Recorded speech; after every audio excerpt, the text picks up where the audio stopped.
And we will start with an opening statement from Coach. Well, we're just very happy to get to the championship game again. And I don't know what the odds were 3 weeks ago, but I'm sure there's a couple guys that are pretty happy that bet on the Beavs. So just happy for the guys. You know, it was kind of deja vu for us running Terp out there and you know, done that for a while. I'd been in the pen and then to have Joe come in behind him. But it's a great team effort. You know, I can't tell you how proud I am of our guys. Irvine's a tremendous club. We had a very strong bracket, obviously, with Arizona State. I think they were 3 in the country and Irvine 4 going into the tournament. So happy for the guys, man. It's another step closer to what we try to do every year. A couple announcements about the upcoming series. With this win, Oregon State advances to the championship series, which will begin on Saturday, June 23rd at 6 p.m. OSU has selected to be the home team for the first game. This is for Darwin and Mitch. Coach kind of alluded to it, the odds you guys were facing about a month ago. A month ago, how unlikely did it seem to you guys that you'd be in this position? Go ahead. I wouldn't say unlikely is the word. You know, we knew we had the potential. And, you know, to get to this point in your season, you know that a lot of things have to go your way. And that's kind of what we rolled on last year. But I think this year we really showed how dominant our club can be. You know, we're deep. We can pitch. We defend very well. And when our bats are there, we're very tough to beat. So I think that, you know, our confidence level is up. And you know, when we were going through our skid, it's just part of baseball. You know, it's just what you have to live with. You're not going to get a hit every time because there's 9 guys on the field playing defense. So, you know, we've always been confident. We've always known that, you know, we're a good club, and it was just a matter of putting things together. That was a good answer.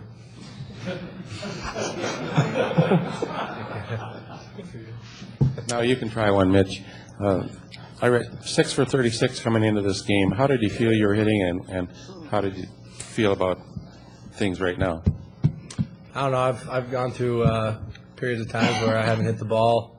I mean, there's 8 guys out in front of me that are trying to make plays, so sometimes they get there and sometimes they don't. But you know, I really wasn't worried about it, about not getting on base too much, because I knew eventually that I'd be back on first base or rounding them all or something. So, especially when you're working with as many good hitters as we got, you know, Coach Case and does a great job working with us hitting and stuff. And I mean, all through the lineup or anybody who comes in off the bench does a great job. You know, just like today when we had a guy in third and I couldn't get him in, Darwin comes up with 2 outs and puts the ball in left field and scores him. So, you know, there's really not a lot of pressure being in our lineup because, you know, everyone's got confidence in one another, and everyone wants to get the job done. So, not really worried about 6 for 36. Coach Casey, now that you've reached the championship series and you look back directly after the Arizona State series, what happened and how did you get things together so that you're able to cover this ground and get where you are now? Well, you know, I think 5 years ago I probably wouldn't have been a very good coach after getting swept at home.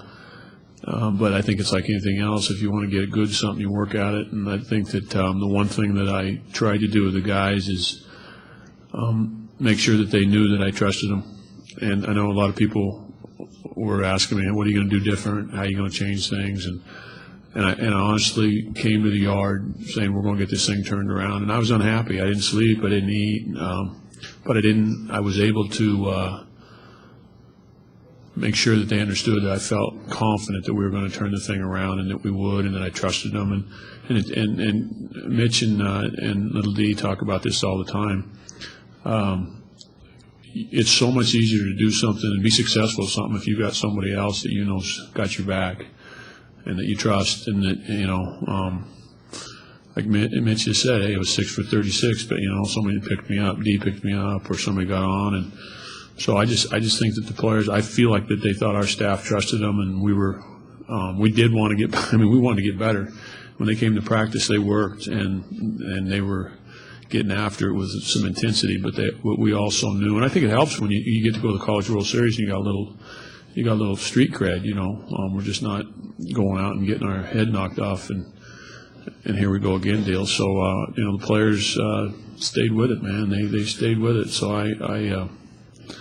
I can tell you that it's about them. Hey, Coach, can you talk for just a minute about kind of some of the underrated, undersung players like Chris Hopkins and Joey Wong at the top of your lineup? They don't have very glitzy batting averages, but they seem to get on base a good bit tonight, just in different ways. Can you talk about them for just a bit?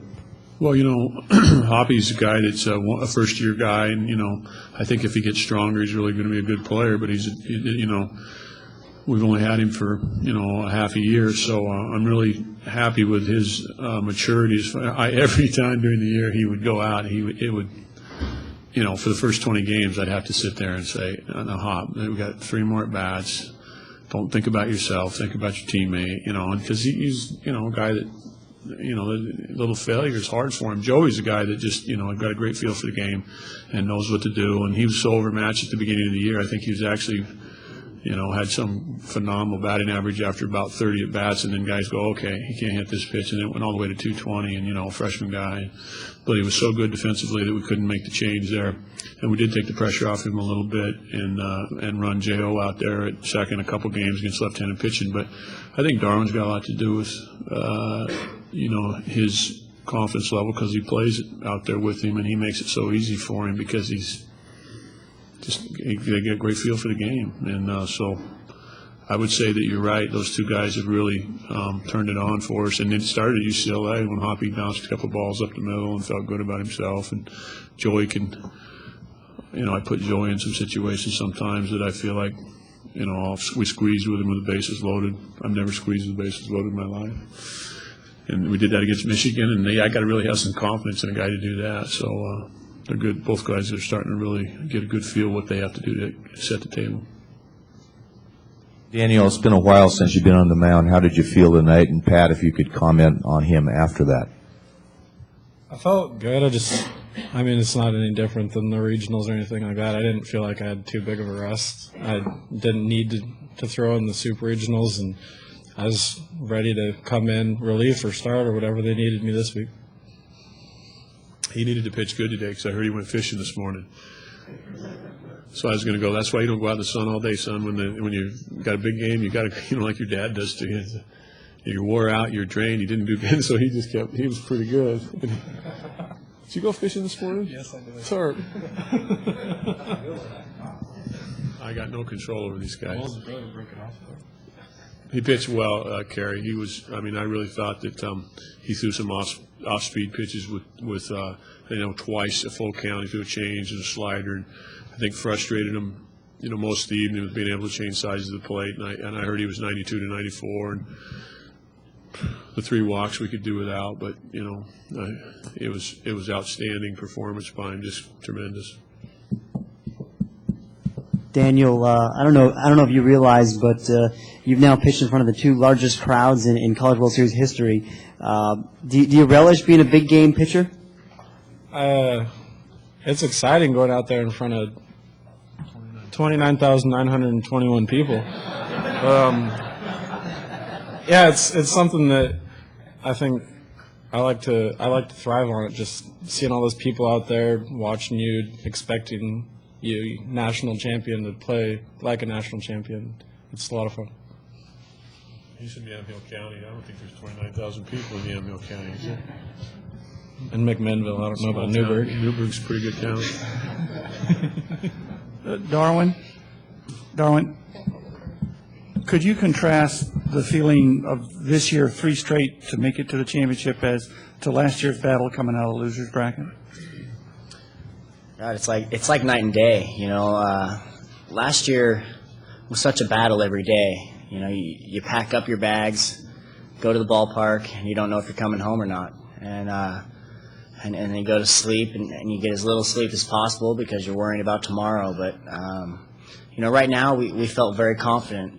Irvine is such a good club, and they've been thriving off of these comebacks that we knew that if we got ahead and our pitching was good enough, we'd have a good chance today. So, we really felt like if we played our game and did our thing today, that we were going to win this ball game. And the difference was that last year, it took something else. It took some special energy, some special players, and I think that this year, all 25 of us truly believed that we could make it happen. Any other questions? Thank you.